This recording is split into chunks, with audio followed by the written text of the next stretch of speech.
from Israel.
Down, set.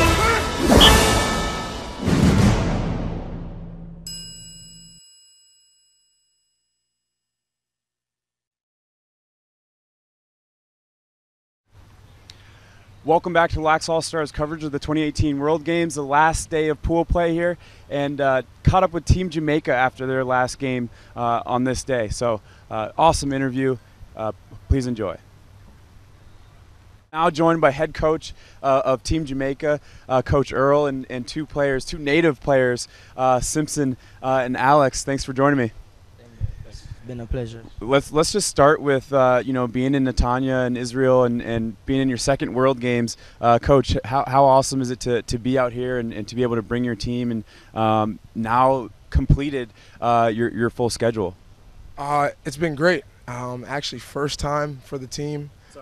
Yeah, first time, and it's been great. It's been a great experience. It's been a lot of fun, tons of camaraderie, brotherhood, and teaching a game.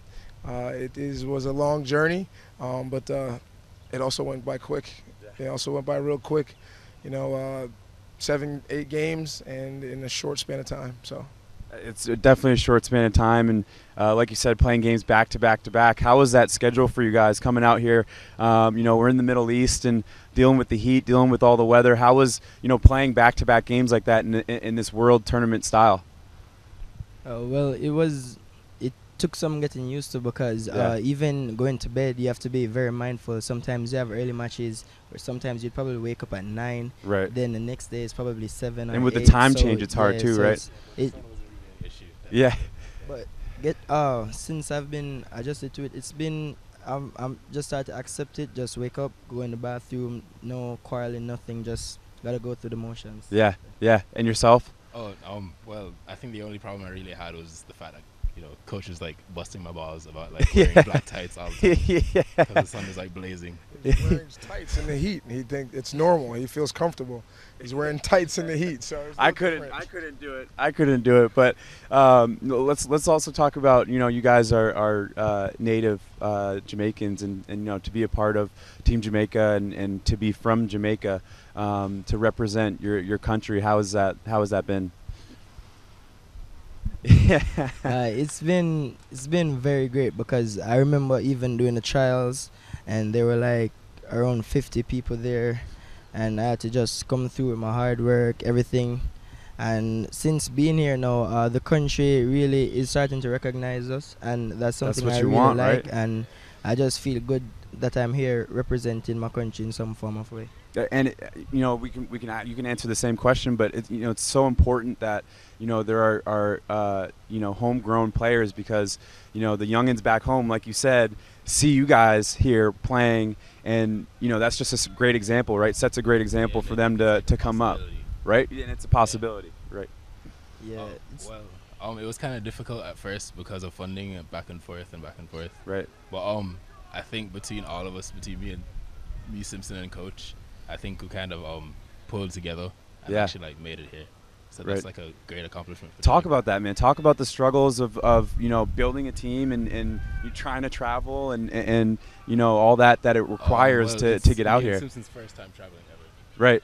So the only problems that I usually had was that to being a part of this team, there were a lot of emails. So there were also players that were hardly checking their emails, and because I have my emails on my phones and everything, my laptops, as an email came in, I went on size, shirt size, all that. I went on and I updated everything. So it would be very tough if you're not probably technology savvy. Yeah. But once you're used to it, everything it just will be easier for you. Right.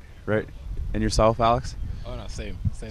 Same. What about you, Coach? I mean, getting a team together and traveling. I mean, these guys come in for their first time, on a plane, maybe 10, 12-hour plane flight. What was that experience like for you? It was a very interesting one. Much different than college lacrosse. Yeah. And going to a recruiting event and some way, shape, or form having your pickings. Starting back in August when we first had tryouts and we had 60-something people show up at Lehigh, and then having sort of an extended tryout period when we scrimmage NJIT, and then they had their tryouts in Jamaica, doing that there, and then like you're saying, the communication, you had to stay on top of it with the emails because of just rules, regulation, international, travel, passports, heritage. We wanted to make sure we had as many passports as possible. And we ended up with about 90-something% of people with passports. The others couldn't get it in time, but that was really important to us and the association, that we represented the country right, and we just didn't have just anyone on the team. And then as far as schematics goes, we were using YouTube clips and PowerPoints and trying to just anything in technology to pass along to everyone so they would be on the same page. Obviously, the chemistry is something that you can't put on paper, and that took a little bit of time. But the more and more we played, the more and more we hung out together, the more and more it came together, and that's how we were able to put together the stretch we had. That's awesome. I always like to end these interviews with a memory, something that you guys will always keep with you from this time being out here, and whether it was an experience on the field or off the field, meeting somebody. So, could you share with me your favorite memory from, this whole experience? You guys want to go first, or you want me to go first? You gonna take it? Go ahead. I think some of them, the first one was when we were playing Israel, right? And everyone got out, and the match ended. And we were coming down because I was like, okay, yeah. And we were coming around, and I saw the USA team lining up. And at the front of it was Paul Rabel, and I was like, oh, man. And he was like giving us handshakes, and I was like, whoa, that's Paul Rabel. And then I walked by. It was very great because everyone that I looked up to in like the USA, they were all there. And other than that, my next experience would just be like having dinner with the guys on the team. They have a lot of spirit. They're joyful and all. So it's just pure laughter around them. That's awesome, man. Thank you. Well, back to the Paul Rabel thing. He, instead of like him just walking up, he kind of like grabbed me out of the crowd because I was wearing 99. Oh yeah. So he saw me. He's just like 99. He grabbed me out of the crowd, and I'm just like, hey. Is that from Paul the 99? Yeah, he just grabbed me. Yeah. That's awesome, man. Yeah. Of course. Yeah. That's great. I mean, that's great, man. And Coach Earl? Yesterday's win against Finland was my favorite because close win, right? It was a close win. We faced adversity on the field, a little bit off the field, all right, trying to get organized.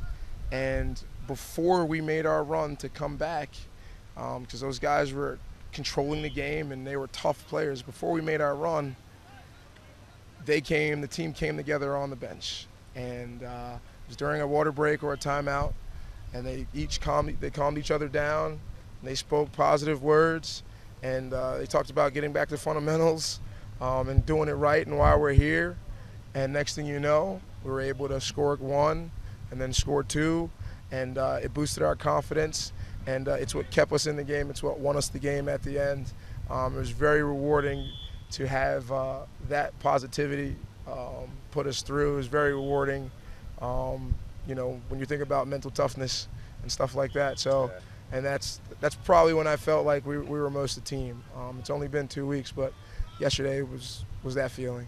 That coaching moment where you're like, everything's coming together, right? Of course. Yeah. at this point in time, I probably didn't. I don't have to show up for the remainder of the event, because yesterday they figured it out that they can do it themselves. They just got to rely on each other. That's awesome. I always want to ask too, if anyone's watching out there that has any resources that can help you guys in building up your program, or traveling down and coaching or whatever. What resources do you need, and how can people out there help you guys and help your program?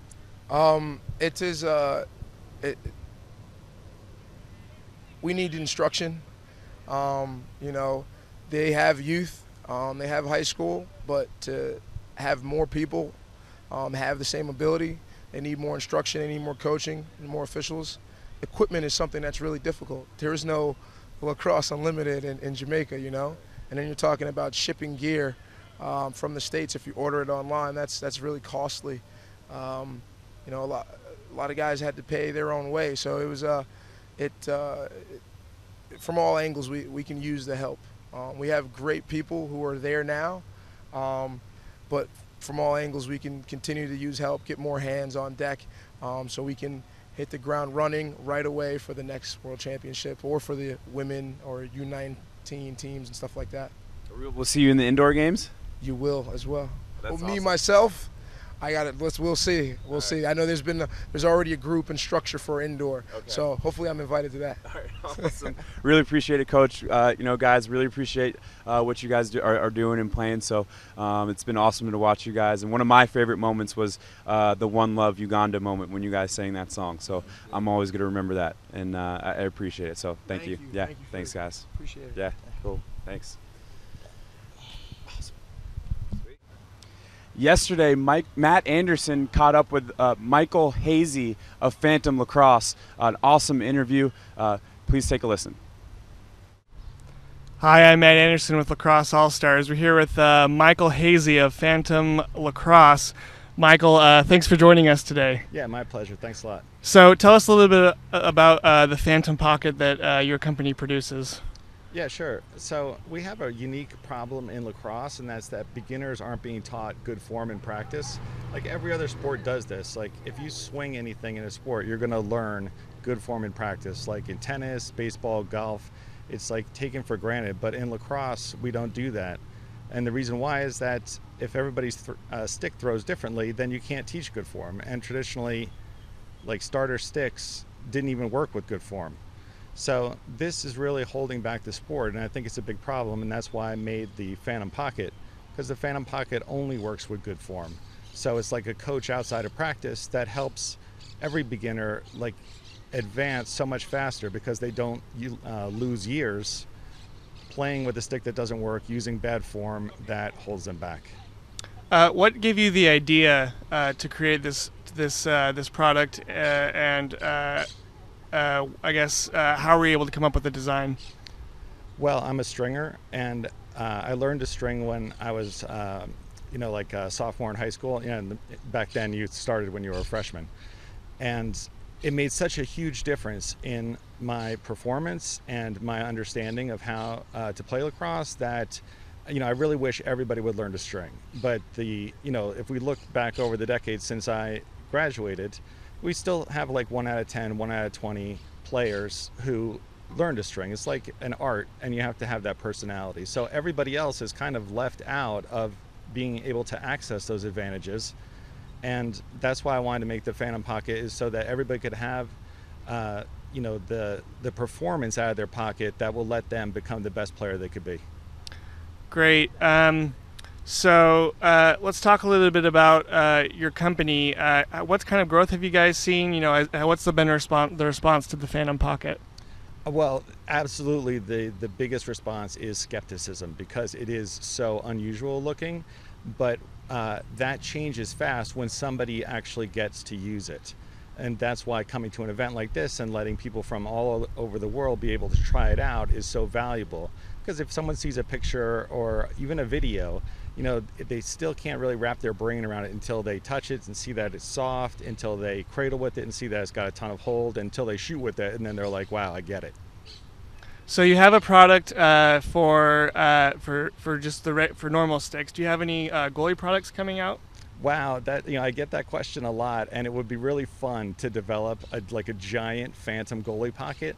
I just don't think that it really solves a problem. It would be fun to do, but it also would probably be really heavy. It's like it might not work until I figure out a different design for something that could work for a goalie pocket. Great. And so I've been seeing you on the sidelines filming here at the World Games in Netanya. Talk a little bit about your video experience and how that's helping you grow your company. Yeah, sure. Like I was a photographer just as like a hobby for a while, and that really helped with when I transitioned to video. And the first videos I ever produced were for Lacrosse All Stars last year at the Women's World Cup. And since then, I've just been developing my skills, and it's something, since I'm my own marketing department, something that's really become invaluable to to have that opportunity and to be able to develop the skills. Great. And where can people go to find out more about the Phantom Pocket? Well, the best place is at phantomlacrosse.com, our Instagram at Phantom Lacrosse, Facebook at Phantom Lacrosse, Twitter Phantom Lax US. Great. Well, thanks so much, Mike. Yeah, my pleasure. Thank you. For Lax All Stars, I'm Matt Anderson.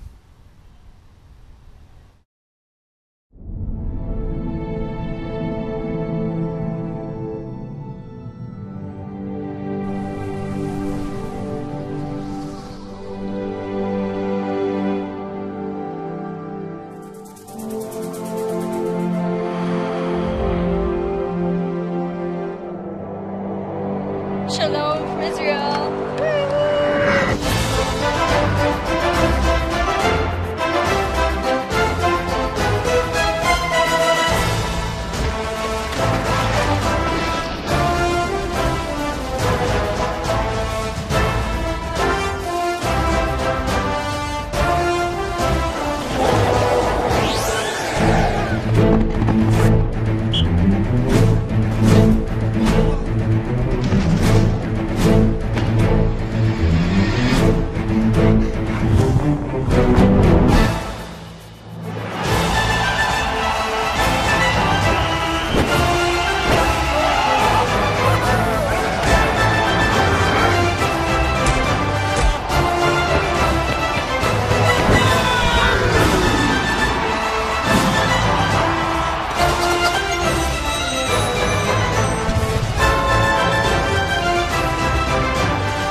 Well, that's going to do it with our coverage here for Lax All-Stars in the 2018 World Lacrosse Championship. I'm Josh Hawkins. I've had an amazing, amazing time taking you on this tour of the World Championships.